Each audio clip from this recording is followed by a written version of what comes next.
Gauri Suryavanshi, S Marathi मध्ये आपलं स्वागत। वळूया आजच्या बातमीकडे। संगमनगरी प्रयागराज येथे सुरू असलेल्या महाकुंभ मेळ्यामध्ये कोट्यावधी साधू संत आणि सामान्य नागरिकांनी हजेरी लावली आहे। मात्र आता या दरम्यान एक दुःखद घटना घडली। महाकुंभातील दुसऱ्या अमृत स्नान महोत्सवानिमित्त मौनी अमावस्यापूर्वी संगमावर चेंगराचेंगरीची दुर्दैवी घटना घडली। या अपघातात 10 जणांचा मृत्यू झाल्याची माहिती समोर आली आहे, तर अनेक जण जखमी झाले आहेत। आज पहाटे 3 ते 4 वाजण्याच्या सुमारास अमृत स्नानासाठी गंगेच्या विविध घाटांवर जमण्यास सुरुवात केली आणि बॅरिकेड उघडताच इथं जमाव नियंत्रणाबाहेर गेला आणि भयंकर स्वरूपात चेंगराचेंगरी झाली आहे। त्यानंतर अमृत स्नान रद्द करण्यात आलंय।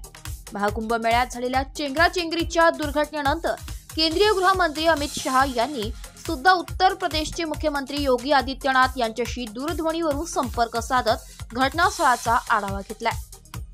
Bureau report, S Marathi news, Prayagraj. अशाच नवीन ताज्या घडामोडी जाणून घेण्यासाठी आमच्या एस मराठी न्यूज चॅनलला लाईक करा, शेअर करा, सबस्क्राइब करा आणि बेल आयकॉनला क्लिक करायला विसरू नका।